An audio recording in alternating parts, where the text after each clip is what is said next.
સુરત સમગ્ર દેશ રાજ્ય સહિત સુરત જિલ્લામાં આસ્થાભેર દશેરાના પર્વની ઉજવણી કરવામાં આવી હતી।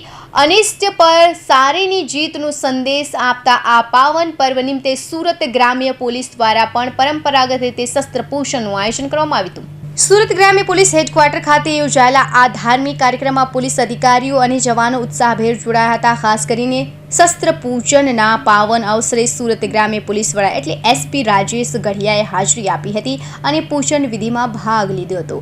આ પ્રસંગે પોલીસ વડા રાજેશ ગઢિયાએ જણાવ્યું હતું કે દશેરા એ શક્તિ અને સત્યની જીતનો તહેવાર છે। પરંપરા મુજબ અમે આજે પોલીસના હથિયારોનું પૂજન કર્યું છે।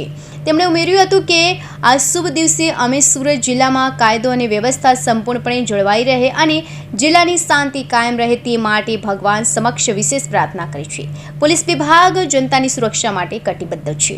જી સર, આજના કાર્યક્રમ શસ્ત્ર આજે વિજયાદશમી નિમિત્તે જે પરંપરાગત રીતે શસ્ત્ર પૂજન હેડક્વાર્ટર ખાતે થતું હોય છે એ જ મુજબ આજે જિલ્લાના અધિકારીઓ હાજર રહી અને હેડક્વાર્ટર ખાતે શસ્ત્ર પૂજન કરવામાં આવેલો છે અને જે સમગ્ર વર્ષ દરમિયાન અમને ઉપયોગી બનતા જે છે હોર્સ છે, ડોગ છે, એ તમામનું પૂજન કરી અને એમના પ્રત્યે રિસ્પેક્ટ વ્યક્ત કરવામાં આવે છે અને પરંપરાગત રીતે ચાલતી આવી આ પ્રણાલી એને આજરોજ ખૂબ સારી રીતે સંપન્ન કરવામાં આવેલ છે।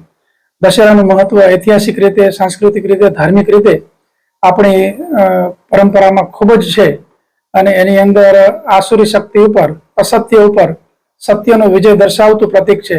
એટલે તમામ ફોર્સની અંદર અને તમામ સારી સંસ્થાઓની અંદર આ પ્રકારનું શસ્ત્ર પૂજન કરવામાં આવતું હોય છે। એ જ રીતે આજરોજ વ્યવસ્થિત રીતે શસ્ત્ર પૂજન કરવામાં આવેલ છે। આ પૂજન કાર્યક્રમમાં ગ્રામ્ય પોલીસના વિવિધ યુનિટના શસ્ત્રોને એક સાથે મૂકીને શાસ્ત્રોક્ત વિધિ મુજબ પૂજા કરવામાં આવી હતી, જે પોલીસની શક્તિ અને સંકલ્પને પ્રદર્શિત કરે છે। Suresh Rathod, Hind TV news, Kamrej.